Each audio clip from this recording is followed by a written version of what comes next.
My name is Brian Thiessen. I grew up on a farm just outside of Lethbridge, Alberta. For the longest part of my childhood, the farm was all I knew, and because we had a dairy, and we consistently, again, 24/7, 7 days a week for the first 16 years of my life.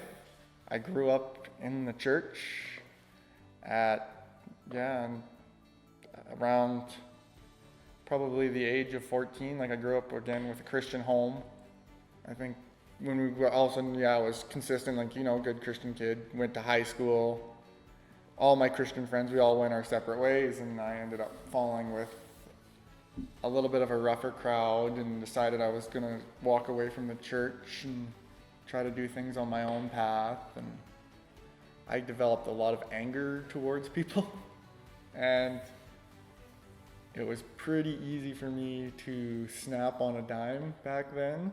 I found hockey was a lot of release for just the physical, being able to hit people and push them around. And because again, I was a lot bigger than most guys when I was 16. I was already almost 6'4", so I had an outlet to push guys around, and it was fun.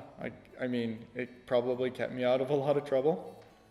And same with the farm, kept me out of a lot of trouble. I probably would have been a lot worse of a place. I probably went to a worse environment going into a welding shop when you're having anger issues and you're not sure who you are at the time. And there was a lot of yelling matches with foremen in the shop, and a lot of guys. Again, it's not the greatest environment because everybody's angry in a welding shop by most accounts. And in the trade shops, most guys aren't. They're there because, there's always a few decent guys in there, but you always have a lot of them who are there because they couldn't hold anything else because they were mad or ignorant and didn't respect anybody. It pushed me away, and I even started to the point where I started isolating myself from family, friends.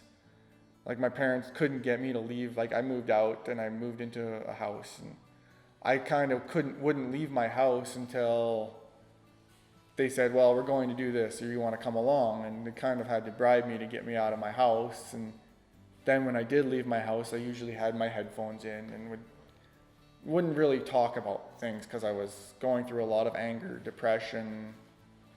Because again, I was bullied, like in a welding shop, I was bullied pretty hard when they found out I was a Christian when I wasn't going to church, but they found out I grew up in a Christian family. So I was bullied pretty hard. And then, so I just, one day all of a sudden at the welding shop, I snapped and I just walked into the office and said, I'm done.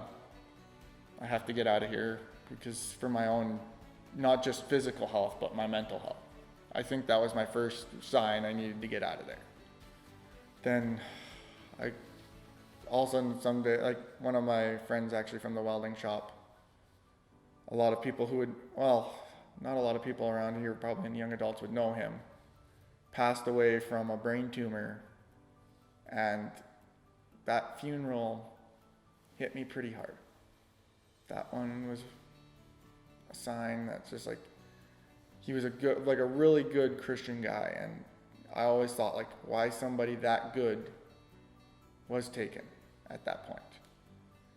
And I looked around and I'm like, there's so many people, and it's like, somebody that perfect, in my mind, was taken. I think I was around 23, 24, somewhere in there.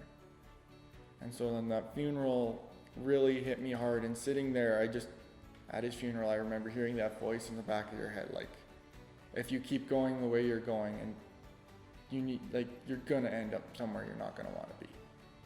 And so I kind of listened to it and started getting a little bit more back involved with the church. But I think I was still trying to do things my way.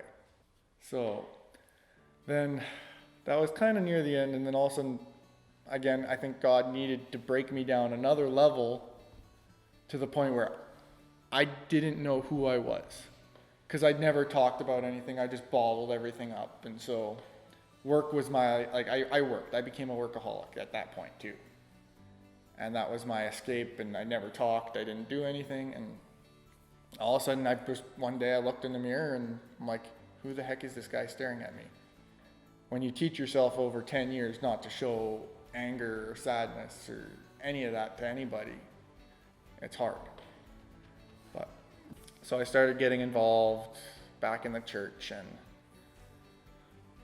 there's just all these different things that going the right way at the right time, it seemed, because I just put my faith in God, and I saw the question marks in front of me, and instead of trying to figure out what the question mark was before I took the step, I just said, God's got the plan, and I took that step, and now I'm sitting here a head usher in the church and leading a hockey program and involved very much in the church. I have a great job with a good company with a Christian boss and great relationship and to a beautiful girl.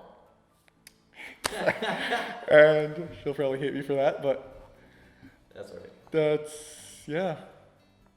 that's pretty much it until where I'm at right now. And I just, again, keeping on walking with faith and working hard with the family, trying to get a little more involved in the farm and just keeping involved in the church, and that's pretty much it.